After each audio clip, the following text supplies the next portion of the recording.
Breaking news. Billy Flynn ENDS. Chad leaves Salem with Thomas and Charlotte. Days of our lives shocker. Salem has endured kidnappings, resurrections, explosions, swapped babies, devil possessions, and enough romantic chaos to power the gossip mill for decades.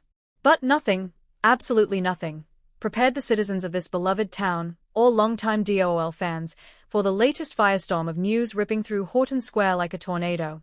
And not temporarily. Not to clear his head. Not to start fresh for a little while.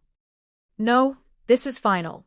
Billy Flynn's era as Chad Di-Mera, one of the most beloved modern characters in Days of Our Lives history, comes to an emotional, dramatic, and explosive end. Even more shocking? This is the story of how it happens, how Salem reacts, and the secret that pushes Chad to a life-altering choice that will change the Di-Mera dynasty forever. The Di-Mera mansion had seen its fair share of gloom. Stefano's terrifying laughter once echoed through the marble halls, and the shadows of past schemes still clung like cobwebs. But on this particular grey Salem morning, something felt different. It wasn't danger. It wasn't another enemy of the Di-Meras lurking in the corner. It was heartbreak. Chad stood in the mansion foyer, staring at a framed photo of Abigail, his Abigail, her soft smile frozen in time. The morning sun filtered through the curtains, landing delicately on the glass, as if the universe itself was reminding him of everything he had lost. He whispered, "Abs. I don't know what to do anymore." The silence answered him. He had tried to stay strong. For Thomas, for Charlotte, for the memory of the woman who had shaped the best parts of his heart. But Salem, with all of its memories, its dangers, and its ghosts, had become too heavy. And then came the letter that would change everything. It arrived 2 days earlier, a simple cream envelope, no return address, just his name in elegant handwriting.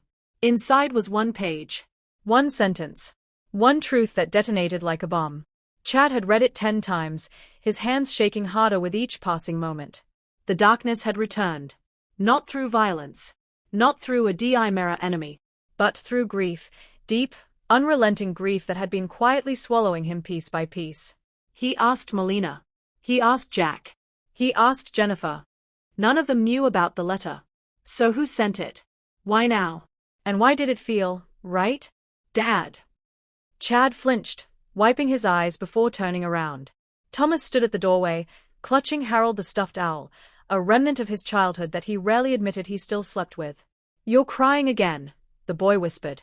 Chad's heart splintered. Thomas was too young to carry the weight of his father's anguish, yet he had begun noticing everything.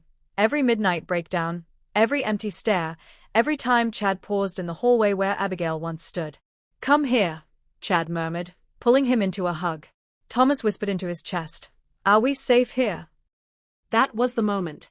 The exact second Chad knew the letter didn't just speak to his grief. It spoke to his responsibility.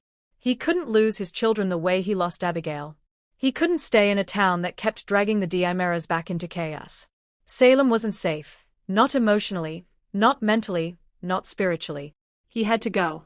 Charlotte was too young to understand loss, but she felt tension like a weather barometer. She climbed into Chad's bed that night without asking, curling up beside him like she used to when she had nightmares. "Daddy," her tiny voice piped as she played with the buttons on his shirt. "Yes, sweetheart. Mommy says she's happy." Chad froze. "What?" "She said it in my dream. She said she's happy we're together." Chad's breath caught, half in sorrow, half in awe. Charlotte had always been connected to Abigail in a way that defied logic. "Did she say anything else?" Charlotte nodded seriously. "She said it's okay to go." Chad stared at the ceiling. The universe wasn't whispering anymore. It was shouting. Horton Square doesn't keep secrets, not for long. Within hours, news traveled like wildfire. Julie nearly fainted. Jack stormed toward the mansion like a man possessed. Jennifer burst into tears.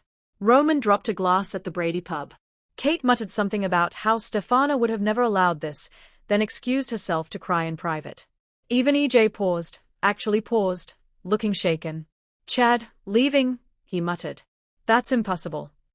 But it wasn't. Chad had already made up his mind. EJ stormed into the mansion like a hurricane wearing a designer suit.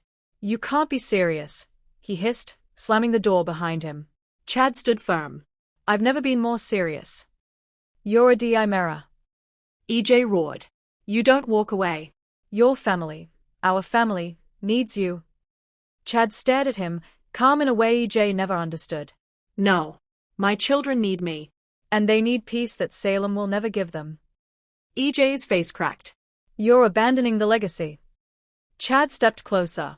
I'm choosing life over legacy. Abigail would want that. And somewhere deep down, you know it. For once, just once, EJ had no answer. The day before he left, Chad took Thomas and Charlotte to Abigail's grave. The sky was a soft winter gray, the kind that always made Abigail insist they drink hot cocoa and watch bad movies. Chad knelt, placing a fresh bouquet of white lilies. We're going, Abs, he whispered. I don't know where yet, but I know we can't stay here. Thomas placed a hand on the headstone. Charlotte whispered. Bye, Mummy. We'll write you letters.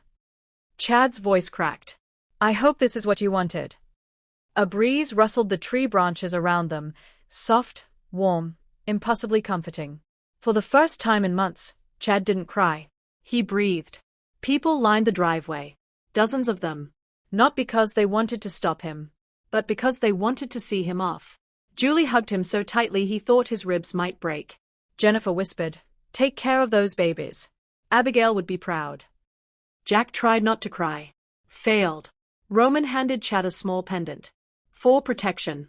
This town's given you enough trouble. Kate, usually composed, kissed his forehead like a mother. You were one of the good ones, darling.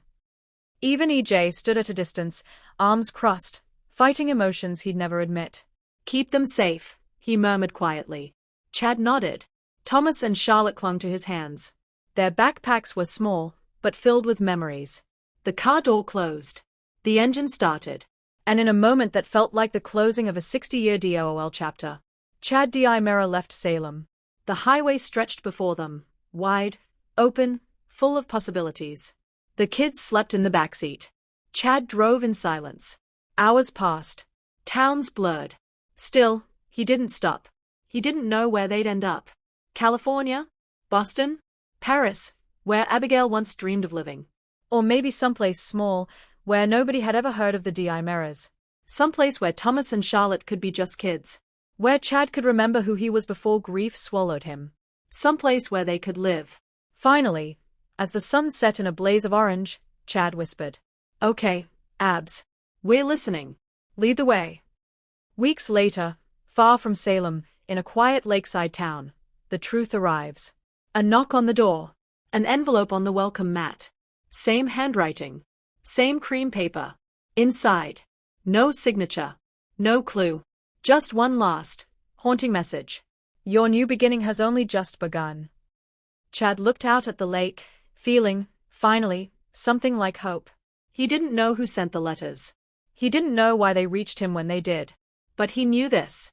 He left Salem not to run, but to heal. And Abigail, in whatever way the universe allowed, was guiding him there. In Salem, his absence is felt everywhere. His chair at the mansion remains empty. Abigail's photo stays on the mantel.